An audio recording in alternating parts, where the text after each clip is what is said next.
Le stockage flash chez HP est reconnu comme, par le marché, déjà par les analyses du marché. Le Gartner nous positionne depuis peu de temps dans le cadran magique O, vous savez, hein, le fameux cadran Gartner. On est visionnaire et on a une stratégie sur le monde du flash qui est très claire. Alors par rapport au monde de flash, en fait, on s'aperçoit que les trois critères majeurs d'une technologie flash, ça va être donc la performance et la latence, surtout, hein, la latence nulle, hein, puisque beaucoup de nos compétiteurs font de la performance en I/O, mais ont des latences qui sont mauvaises. Nous, on est en 0,5 millisecondes de latence. 0,5 millisecondes, c'est extraordinaire sur une baie SAN. D'accord, ça c'est le premier point, la performance. Deuxième point, c'est l'évolutivité.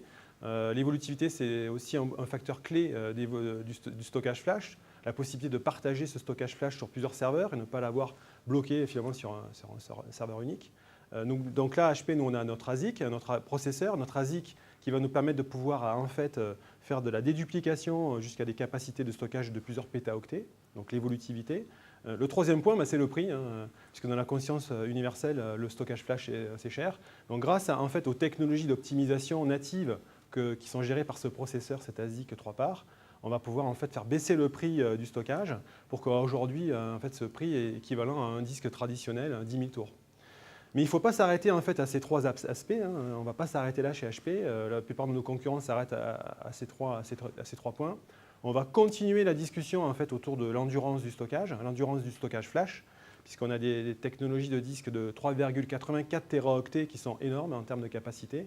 En termes de capacité unitaire, hein, ça tient sur un smartphone, hein, c'est un disque 2,5 pouces, hein, c'est tout petit. Donc la capacité, l'endurance, on est garanti 5 ans avec les technologies 3 parts flash, SSD.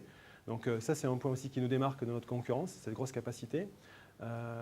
Deuxième point, c'est aussi tout ce qui va tourner autour de l'intégration avec des environnements virtualisés. Aujourd'hui, on voit beaucoup d'hyperviseurs. VMware domine le marché. VMware vient de sortir la nouvelle version vSphere 6. Hein, on est totalement intégré dans les environnements virtualisés. 3 parts est fait pour la virtualisation, donc on va se démarquer aussi de nos concurrents qui sont en fait dans des niches pour uniquement accélérer les bases de données.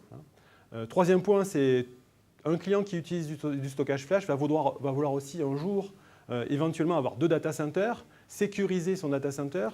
Pourquoi avoir en fait finalement une baie de stockage flash très performante mais connectée que dans un site? Donc grâce à la technologie 3 parts flash, on va pouvoir synchroniser les baies de stockage flash entre elles.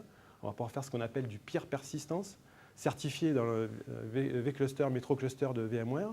Donc ça c'est un point qui nous démarque aussi de nos concurrents qui sont en fait en mode flash bloqués dans un data center. Nous on va pouvoir s'étendre sur plusieurs data centers.